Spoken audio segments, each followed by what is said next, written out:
معكم مستمعينا في راديو مصر في هذه التغطية الخاصة لهذا اليوم التاريخي وهذا الحدث العالمي، افتتاح المتحف المصري الكبير، هدية مصر للعالم. زي ما سمعنا مستمعينا، كان نهار الدنيا ما طلعش، وهنا عز النهار.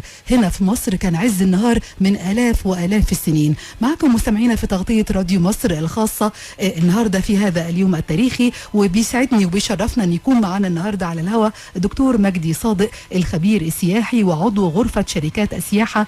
أهلا بك فندم معنا النهاردة هذا اليوم التاريخي وهذا الحدث التاريخي. طبعا ما ينفعش ما نكونش حضرتك معنا ونشوف وجهة نظر السياحة. أهلا بك.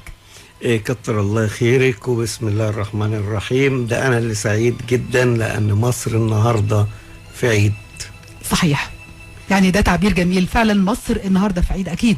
لا، هو مصر النهاردة في عيد. النهاردة يوم يعني حتى الشعب ذات نفسه امبارح عبر عن فرحته بهذا العيد، وتجمعوا أمام المتحف المصري وبدأوا يزمروا بالعربيات وبدأوا يفتحوا موسيقى، لدرجة ان كان في اتوبيس سياح اجانب كانوا معديين. السياح الاجانب نزلوا ورقصوا وتفاعلوا في مصر امبارح. يعني صحيح. النهارده مثلا تلاقي مصر كلها تحولت الى فراعنه على الفيسبوك وعلى وسائل التواصل الاجتماعي. طب انا ده كان مدخل فعلا يعني لحضرتك. يعني الشعب المصري ما حدش طلب منه يعمل حاجه، هو احساسه بالفخر. يعني انا النهارده جايه حتى ماشيه في الشارع وانا بعيده حتى عن منطقه المتحف، ولكن انا حاسه ان الشوارع فرحانه، الشوارع نفسها وهي حتى مش مليانه قوي لان النهارده يوم اجازه رسمي، لكن الشوارع فرحانه، في لمسه فرح ولمسه سعاده حتى على الجدران يا فندم، مش بس على وجوه البشر.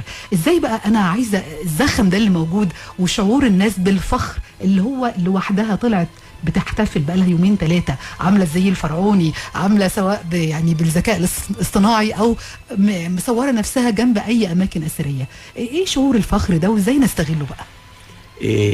شعور الفخر ده لان هي الجينات المصريه، وجميع علماء الجينات قالوا ان الجينات المصريه متواصله. بص لنفسك، واي واحد بيسمعنا دلوقتي يشوف ان هو قد ايه بيحب يحتفظ بالقديم. يعني انا بحب مثلا احتفظ بحاجات من زمن فات كتير، فييجوا يسالوني انت محتفظ بده ليه؟ قلت له احتفظنا بالهرم 5000 سنه مش هنحتفظ بحاجتنا.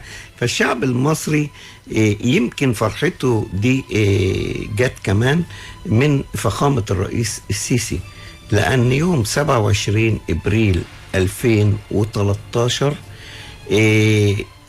يعني كان ساعتها هو الفريق عبد الفتاح السيسي، كان لسه وزير الدفاع، فريق اول عبد الفتاح السيسي، وقال انتوا مش مصدقين ان مصر هتبقى قد الدنيا ولا ايه؟ صحيح. النهارده بعد 12 سنه حقق، وإن شاء الله 40 رئيس دولة موجودين وملك ورئيس وزراء وكل العالم الكبير موجود. فعلا مصر أثبتت أنها قد الدنيا في مؤتمر السلام في شرم الشيخ، وفي دلوقتي افتتاح المتحف المصري الكبير اللي العالم كله جاي يحتفل، لدرجة ان احنا كشعب مصر بس اللي فرحانين، ده اللي بيوصلوا دعوة من مصر علشان يحضر الافتتاح بيبقى فرحان وسعيد جدا. احد الاثريين اليابانيين صور سعادته في يورجن كلوب اللي هو اصلا المدرب بتاع محمد صلاح، جاي قاعد في مصر ومنزل صور بديعة ليه وهو سعيد جدا وهو في مصر. رئيس ألمانيا عمل صحيح. فيديو وقال انا سعيد جدا وافخر ان انا ساحضر هذا الاحتفال. وده الجديد من ده على مستوى رؤساء ووزراء ورؤساء حكومات، هم ده يعني عاملين دعايه بفرح كانه واحد مواطن عادي كده يعني مستني حاجه كويسه حفله يحضرها. وده يعني انا اقول الدعايه اللي اتعملت لمصر دي لا تقدر بمال، دي كنوز لوحدها. لا، خلينا نتكلم يعني مش موضوع تقدير مالي، خلينا نتكلم في قدر مصر. طبعا ام الحضارات اكيد. هو ده فيلم نابع من ده، وهو اذا كان بيتشرف بوجوده في مصر. يعني احنا لما بنطلع اي مؤتمر سياحي، حتى في مؤتمر جاي في لندن الورلد ترافل ماركت يوم 4 نوفمبر، لما بنيجي بنكلم حد يقول لك انت محتاج تكلمنا عن مصر، انت مش محتاج تدعو لمصر، لان مصر في القلب ومصر في الفكر ومصر في الثقافة. اي طالب في العالم كله اول درس بياخده عن التاريخ وعن الحضاره عن الاهرامات المصريه، وبيبقى حلمه ان هو يجي مصر. فعشان كده مصر هي بتعمل دعاية لنفسها وتدعو لنفسها، واحنا نفخر اننا ننتمي الى مصر. وفعلا يعني زعامة فريق السيسي او الرئيس دلوقتي عبد الفتاح السيسي اللي بيحسسنا دائما قد ايه احنا لازم نبقى مرتبطين بهذا الحب لمصر. وعشان كده دائما بنقول تحيا مصر تحيا مصر، لتظل مصر في اللسان وفي القلب وفي الفكر. طيب نرجع بقى يا فندم لايه يعني اعداد السياحه. يعني انا فاكره اخر احصائيه جت من الجهاز المركزي للاحصاء، قال ان في ارتفاع يعني هذه الايام في اعداد السائحين. يعني انا عايزه اقول الزخم ده كله ازاي هيصب بقى في استراتيجيه مصر 2030 ان احنا عايزين نوصل بعدد سياح معين في خلال هذه السنوات القليله القادمه؟ طبعا بالنسبة لازدياد عدد السياح احنا كنا ماشيين بمعدل كويس، وبعدين حصلت احداث عطلتنا شوية. فالسنة دي او السنة اللي فاتت حققنا 15 مليون و700 ألف سائح، وكنا منتظرين هذا العام يرتفعوا إلى 16 مليون و500 ألف سائح، بزيادة مليون سائح. ولكن الحجوزات والحدث بتاع المتحف المصري الكبير سنصل إلى 18 مليون سائح هذا العام.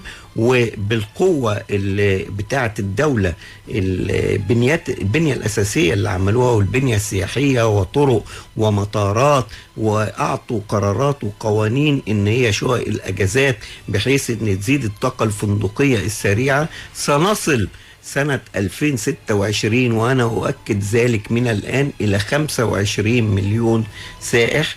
فمش هيبقى صعب علينا نوصل ل 2030 إلى 30 مليون سائح. زي ما بتقول حضرتك يعني البنية الموجودة عندي، يعني السائح بيبص للبلد بس مش المكان اللي هو رايح يزوره السياح، سواء متحف أو مزار أو حتى شاطئ أو منتجع، لكن هو شايف من أول ما بينزل من طيارته في المطار او اذا كان جاي باي وسيله تاني، الطريق اللي ماشي فيه، الفندق اللي حاجز فيه، التاكسي اللي بيتعامل معاه، كل ده يا فندم ازاي حصل فيه طفره في مصر علشان يؤدي للارقام دي؟ وان شاء الله زي ما حضرتك بتقول 26 هيكون 25 مليون سائح باذن الله. هو بالنسبه للطرق والكباري والحاجات اللي اتعملت حاجات عظيمه جدا وان شاء الله خير. طبعا احنا لسه في كلام كتير مع خبيرنا اللي مشرفنا النهارده الدكتور مجدي صادق، الخبير السياحي وعضو غرفة شركات السياحة. ارجع مستمعينا معاكم لضيفنا اللي منورنا النهارده دكتور مجدي صادق، الخبير السياحي وعضو غرفه شركات السياحه. دكتور مجدي طبعا حضرتك شايف طبعا حتى اللي قاعد هناك بيغطي هو فرحان، يعني كلنا بنغطي فعاليات، بس يعني الحدث فعلا رائع ومهيب وحدث جلل. قولي بقى حضرتك، احنا يعني سياحنا اللي بيجوا والناس اللي بتيجي، الجاليات اللي موجوده او في الخارج بتتابع من الخارج، عايزه استغل دول كلهم ازاي ان انا ازود الزخم ده اكتر واخلي فيه سياحه اكتر واكتر تبقى مستمره معايا؟